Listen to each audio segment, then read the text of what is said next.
एक प्रसंग के अनुसार एक दुखी व्यक्ति जंगल में भटक रहा था। तभी उसने गौतम बुद्ध को देखा।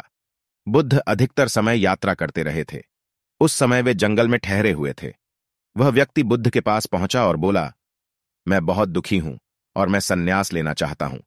मुझे अपना शिष्य बना लीजिए। बुद्ध ने संन्यास लेने की वजह पूछी तो उस व्यक्ति ने बताया कि उसकी पत्नी के रोज झगड़ा होता है। वह झगड़ों से तंग आ गया है और सब कुछ छोड़कर संन्यास लेना चाहता है। बुद्ध ने उस व्यक्ति की बात सुनी और उसे अपने साथ रहने की अनुमति दे दी। अगले दिन गौतम बुद्ध ने उस व्यक्ति से कहा, मुझे प्यास लगी है, पास ही नदी बह रही है, वहां से पीने के लिए पानी लेकर आ जाओ। वह व्यक्ति बुद्ध के आदेश पर नदी के पास पहुंच गया। नदी किनारे पर खड़े होकर उसने देखा कि नदी में जानवर उछल कूद कर रहे हैं। इस कारण नदी का पानी गंदा हो गया है।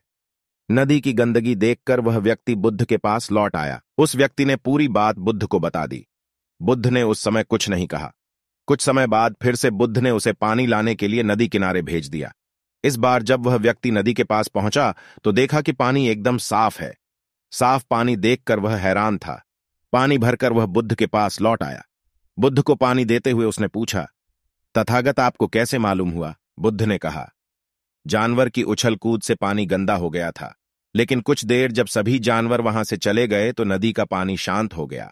धीरे धीरे गंदगी नीचे बैठ गई। यही बात हमारे जीवन पर भी लागू होती है। जब जीवन में परेशानियां आ जाती हैं तो हमारा मन अशांत हो जाता है।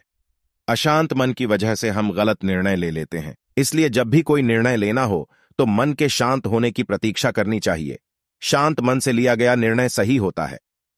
बुद्ध की ये बातें सुनकर उस व्यक्ति को समझ आ गया कि उसने संन्यास लेने का निर्णय अशांत मन से लिया था।